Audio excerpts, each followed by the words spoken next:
tarder, je vais demander à l'intervenant suivant de se préparer, mais avant qu'il entre en scène, j'avais quelque chose à vous dire de très simple.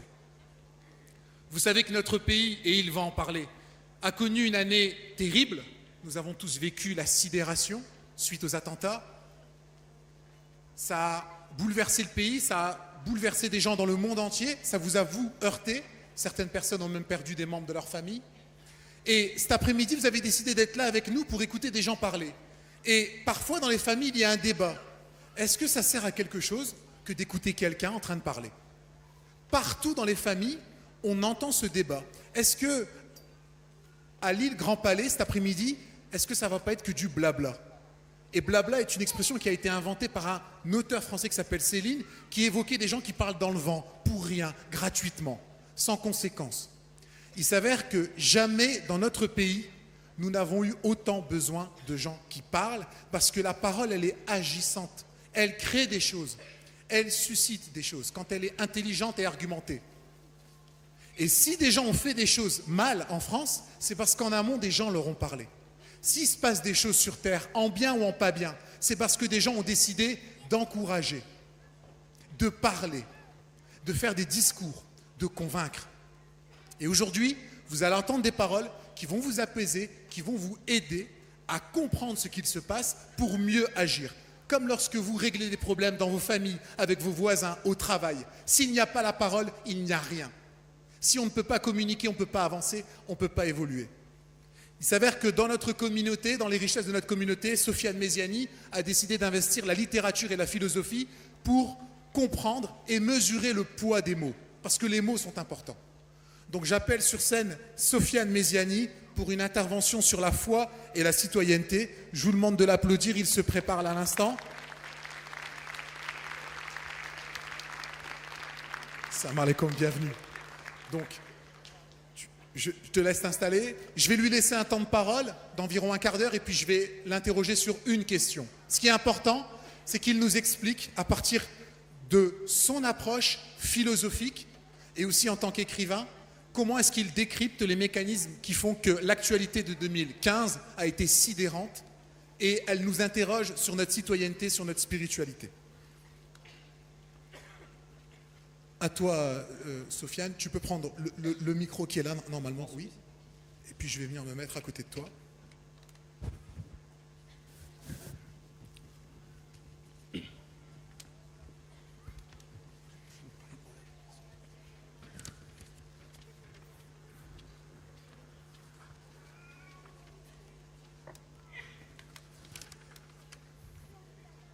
Donc je vous rappelle la sortie de son livre, Sofiane Meziani, L'homme face à la mort de Dieu. Alors encore une fois, les mots sont importants, il faut comprendre le titre dans son contexte philosophique et ne pas lui faire dire ce qu'il ne dit pas. C'est un débat qu'il y a eu dans la philosophie sur la place de Dieu dans la société, la place de Dieu dans les croyances, la place de Dieu par rapport à l'homme, l'homme qui accepte Dieu et l'homme qui refuse de croire en Dieu. Donc Sofiane, est-ce que tu peux... donc, je sais que tu as préparé une intervention. Ton intervention, elle est aussi liée à l'actualité et au rapport entre la foi et la citoyenneté. À toi la parole. Bismillah. Salam alaikum, chères sœurs, chers frères, chers amis. Alors, sur le titre du livre, juste en introduction, parce que j'ai dit que le titre du livre c'était L'homme face à la mort de Dieu. Il faut vraiment lever toute ambiguïté par rapport à ce titre et le vulgariser d'un point de vue philosophique. Bon, tout d'abord, pour lever les ambiguïtés, rien de tel que de s'aventurer dans la lecture du livre.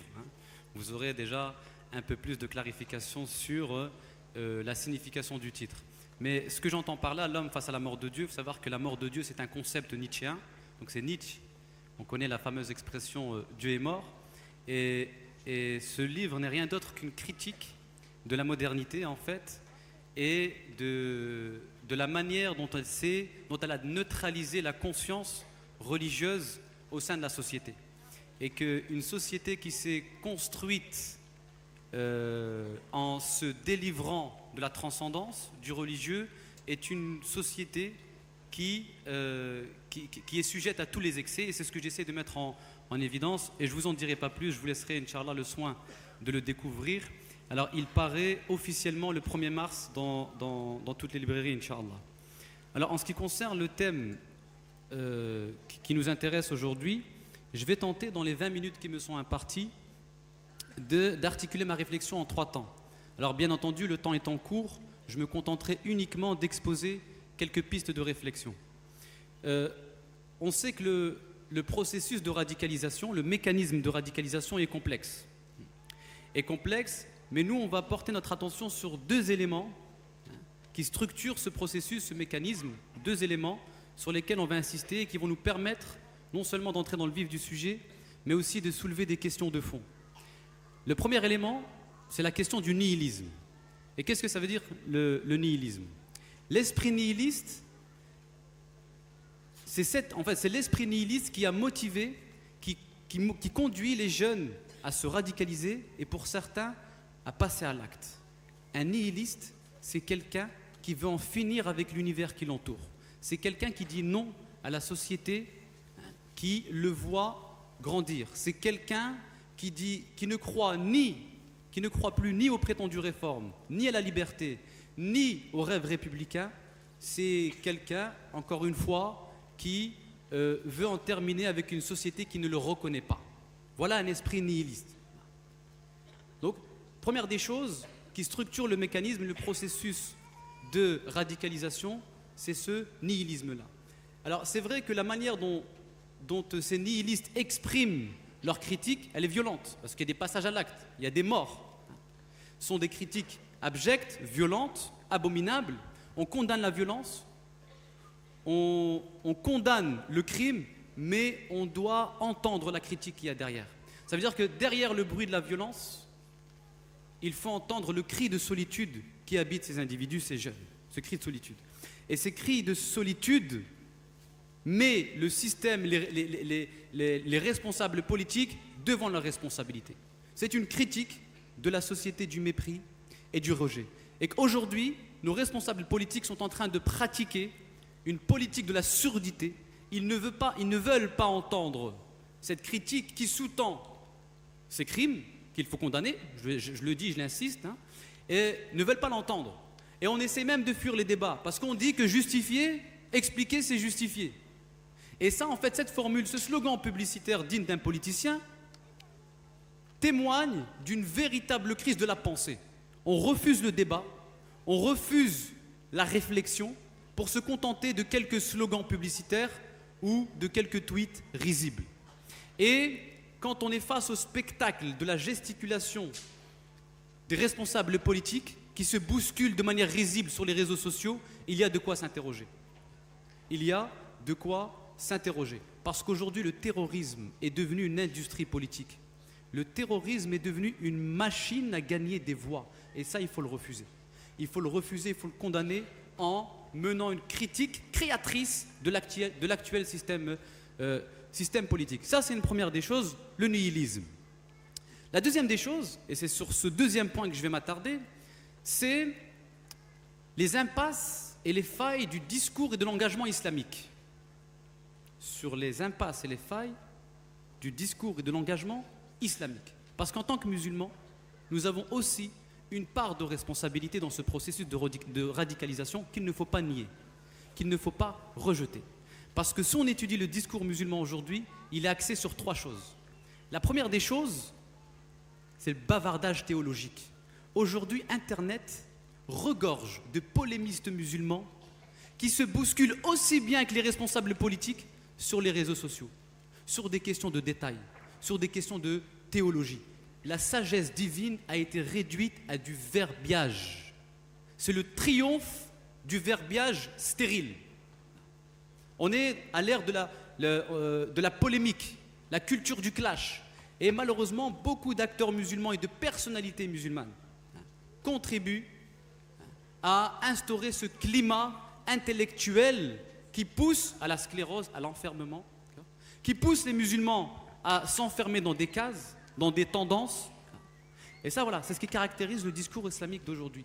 Et il faut en finir avec ce bavardage, parce que la sagesse divine, c'est pas du bavardage, c'est pas du verbiage théologique. On ne va pas changer les choses en jonglant avec des concepts théologiques. C'est pas comme ça.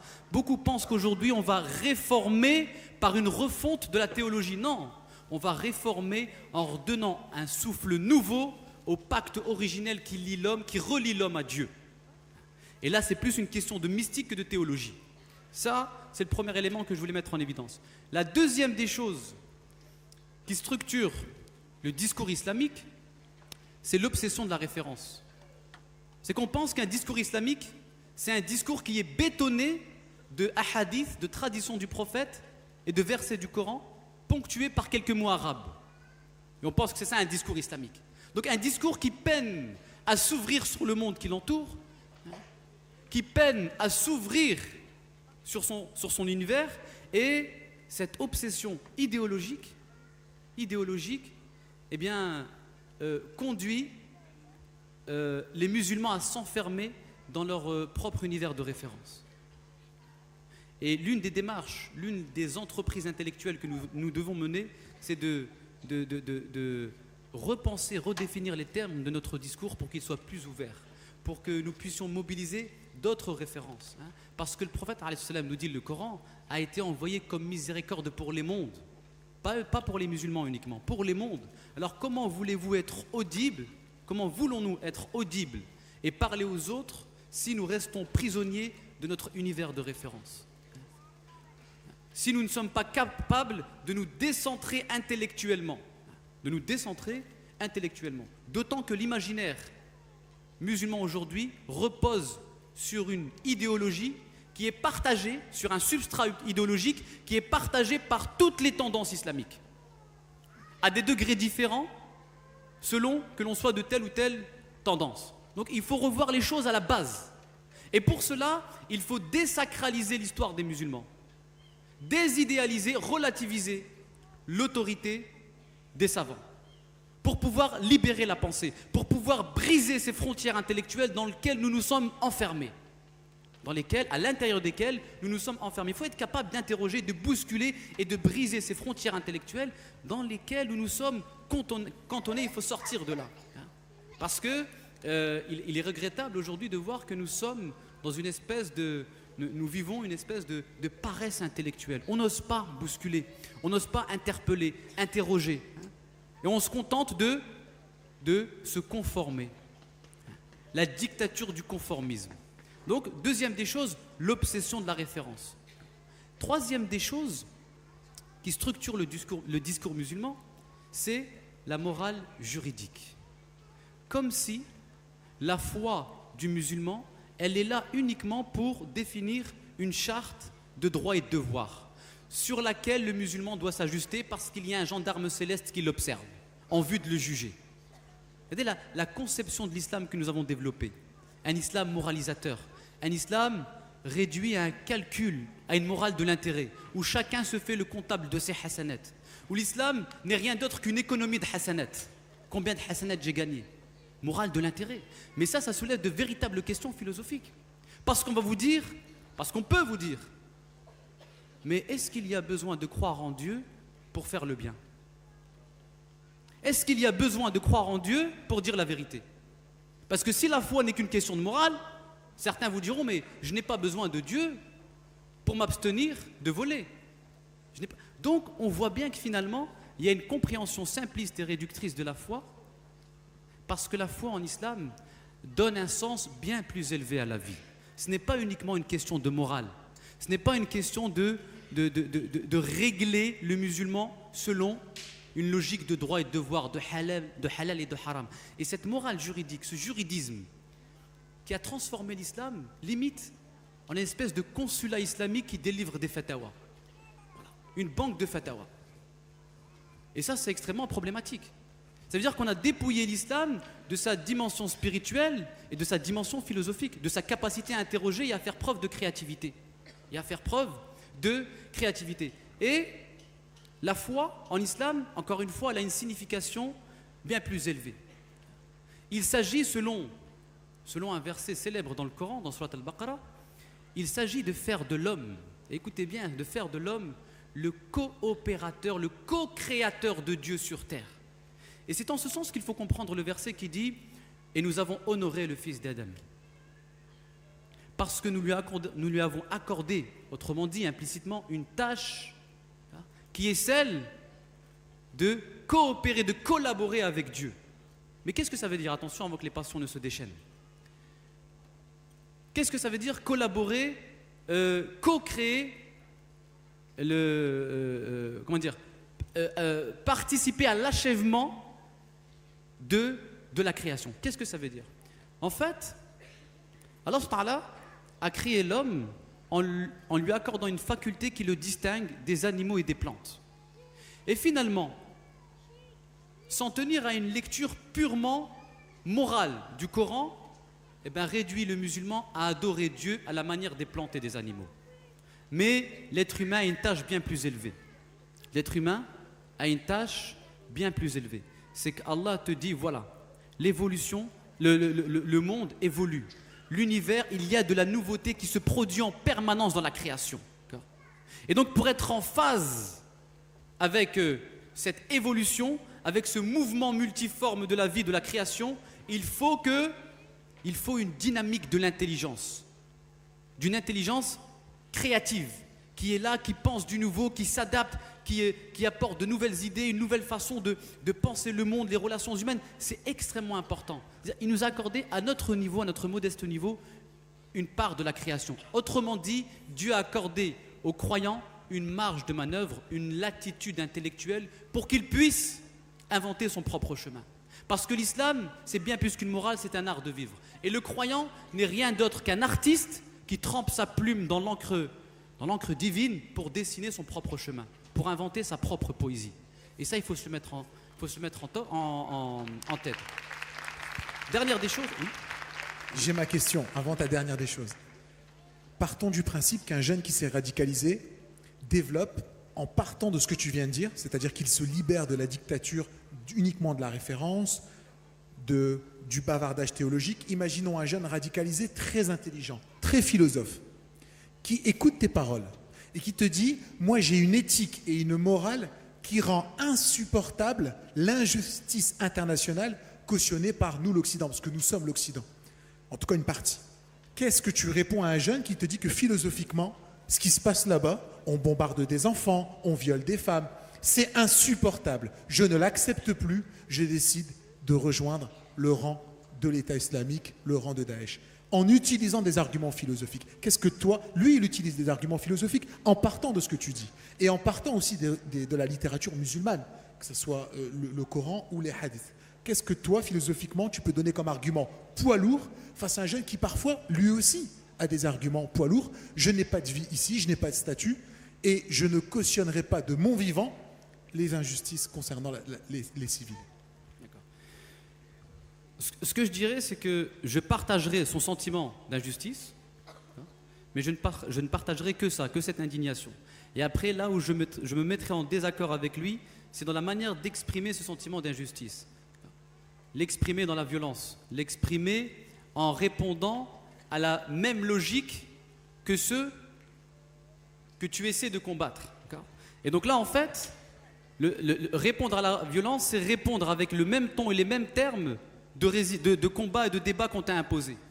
Déplacer la logique, c'est-à-dire éprouver un sentiment d'injustice, mais et réagir sur un autre terrain avec une autre logique, me paraît une action et une attitude beaucoup plus pertinente et beaucoup plus déstabilisante pour les détracteurs.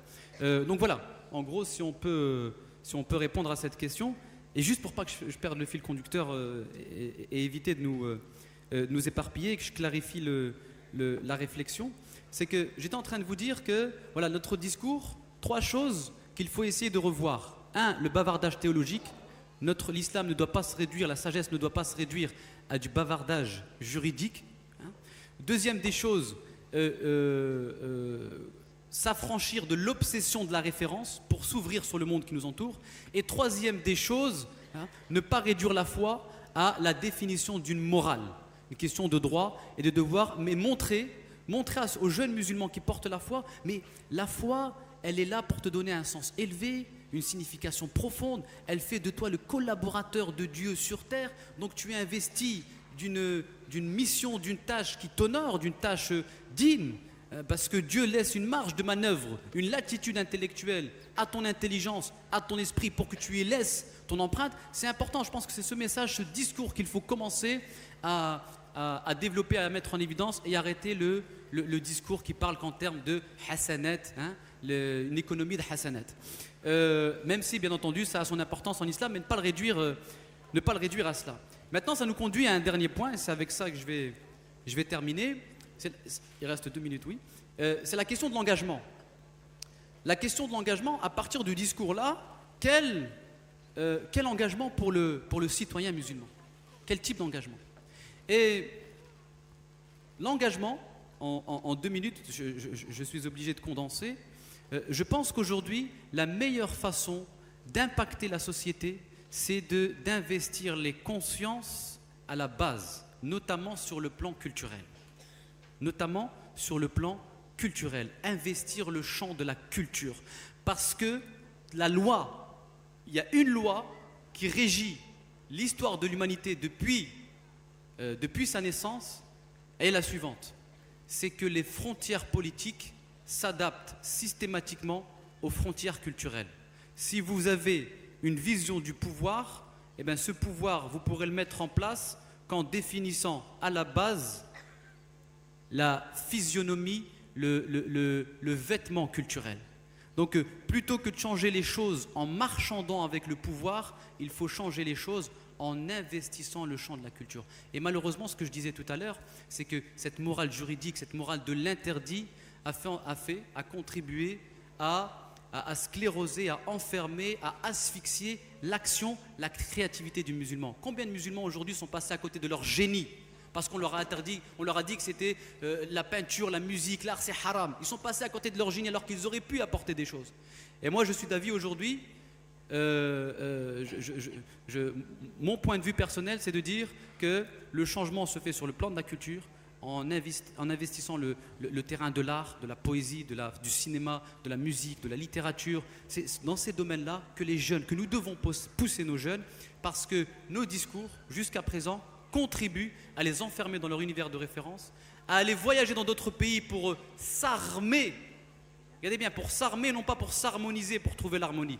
Des gens aujourd'hui vont étudier l'islam, non pas parce qu'ils sont dans une quête de sens ou de vérité, mais parce qu'ils sont en quête d'arguments intellectuels pour neutraliser l'autre.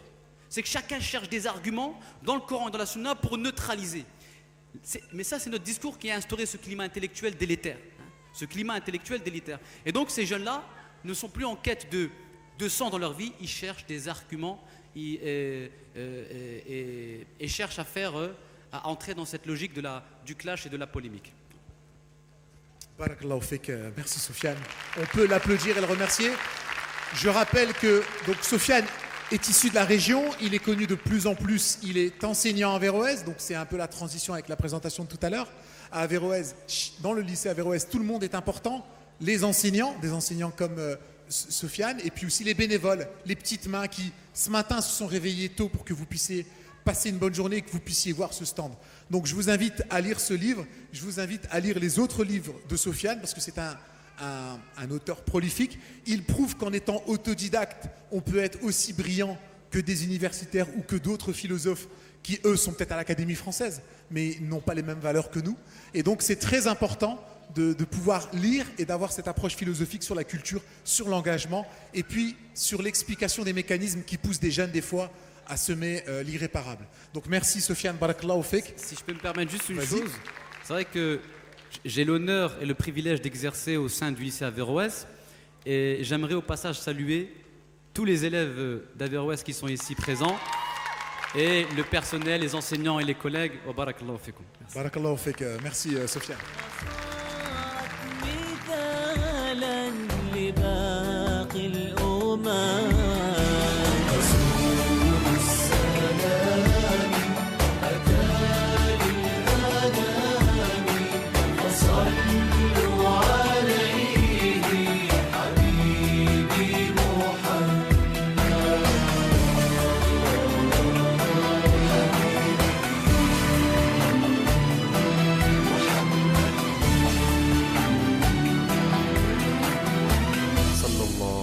عليه وسلم.